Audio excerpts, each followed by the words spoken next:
Buat kamu semua yang sebenarnya mungkin hobi dalam berolahraga sepeda dan mungkin kalian itu pengen beli sepeda baru atau mungkin yang belum punya sepeda terus pengen beli sepeda baru.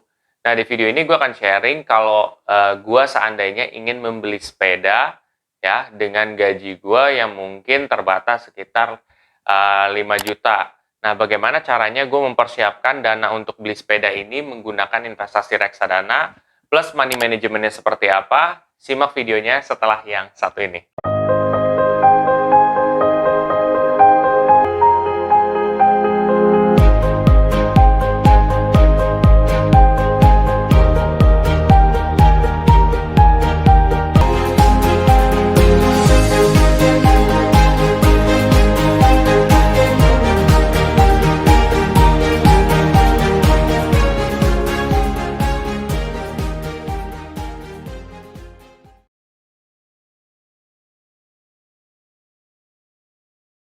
Oke, sebelum masuk lebih dalam, gue akan coba disclaimer dulu ke sobat investor semua. Satu, keputusan investasi ada di diri kita masing-masing.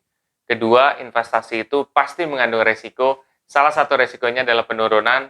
Ketiga, gue tidak pernah mengadakan titip dana sama sekali. Jadi gini sobat investor. Oke, untuk mencapai kalian bisa membeli sepeda baru, ya. Langkah pertama yang mesti kalian ketahui adalah berapa harga sepeda yang pengen kalian beli. Oke, setelah kalian tahu berapa harga sepeda yang pengen kalian beli, ya, misalkan di sini kita ambil contoh adalah 1.650.000. Ini yang gue temuin di Shopee ya. Oke, kita udah tahu nih, target dananya adalah 1.650.000. Langkah selanjutnya adalah kalian bisa cari satu aplikasi yang bisa ngebantu kalian berapa sih yang harus disisihin setiap bulan untuk mencapai target dana ini gitu dan berapa lama pencapaiannya. Oke, di sini ada satu aplikasi yaitu aplikasi Bibit dengan fiturnya goal setting. Nah, fitur goal setting ini biasanya baru bisa keluar setelah kalian investasi reksadana dulu di robo advisor atau di biasa, terus habis itu baru keluar ada goal setting, jadi tambah portofolio. Oke, nah nanti di situ kalian masukin aja berapa nominal investasi yang mesti dicapai. Misalkan ini 1.650.000 kan, ya udah masukin 1.650.000.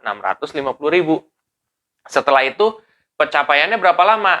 1 tahun atau 2 tahun atau 3 tahun? Nah di sini gue setnya adalah 1 tahun. Karena menurut gue kayaknya kalau terlalu lama deh, kalau misalkan sepeda aja lu kayak sampai bertahun-tahun. Menurut pendapat gue begitu. Ya udah 1 tahun aja. Berapa yang harus disisihkan setiap bulan?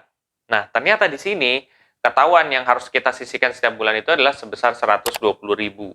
Ya, 120.000 itu sekitar 2,4% dari total gaji kita. Itu dulu. Nah, gimana money manajemennya supaya itu bisa tercapai juga? Kalau gue pribadi, cara money manajemennya atau cara membagi keuangannya seperti ini.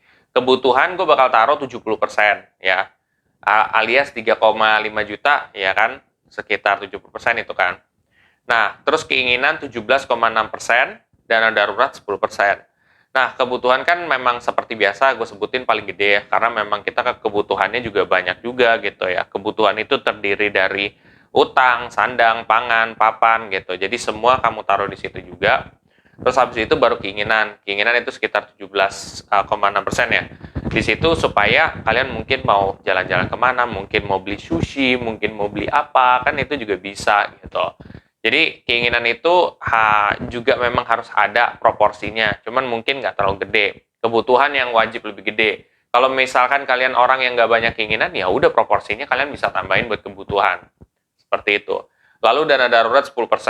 Dana darurat itu penting banget karena kita nggak pernah ada yang tahu bisa terjadi apa-apa. Ya kan, entah kita sakit, entah kita kenapa. Nah, dana ini bisa digunain. Nah, dana darurat ini kalian bisa taruh aja di bank, seperti itu. Berarti ini kalau 10%-nya adalah 500.000. Ingat, total gajinya misalkan asumsinya adalah 5 juta. Anggaplah gua gajinya 5 juta. Seperti itu. Ya udah gitu, money manajemennya seperti itu. Dan sebenarnya di sini kan ada yang namanya fitur goal setting tadi kan yang gue bilang. Setelah kalian udah tahu kan berapa yang kalian harus sisihkan per bulan tadi, itu sebenarnya bakal keluar proporsi reksadananya. Misalkan reksadana pasar uang berapa, obligasi berapa, reksadana saham berapa. Jadi sebenarnya kalian itu udah nggak perlu harus mikirin proporsinya berapa ya, ditaruh di sini berapa, di sini berapa, di sini berapa. Nah, itulah gunanya adanya robo-advisor untuk membantu sobat investor yang mungkin kurang begitu paham bisa mulai berinvestasi dan proporsinya itu terbagi 3. Dan itu sesuai dengan ya jangka waktu lo dan juga profil resiko lo gitu. Setiap orang beda-beda gitu sih. Ya jadinya udah kebantu buat sobat investor pemula. Juga terus mungkin ada yang nanya juga, oh gue disponsorin nih, misalkan sama Bibit atau apa. Enggak jawabannya. Jadi ini gue cuman mau sharing aja. Balik lagi kalau kalian mau terima silakan, mau enggak juga nggak apa-apa. Gue juga ngerti seperti itu. Gue hanya ingin membantu saja. Oke sobat investor semua, setelah ini apabila kalian ingin mempelajari lebih dalam soal reksadana, kalian bisa cek di playlist dana darurat saya yang ada di samping. Dan kalau kalian setelah ini termotivasi untuk mulai berinvestasi reksadana di aplikasi Bibit, kalian bisa pakai kode referral gue yang ada di sini. Nah, kalian bisa dapat cashback reksadana sebesar 25.000.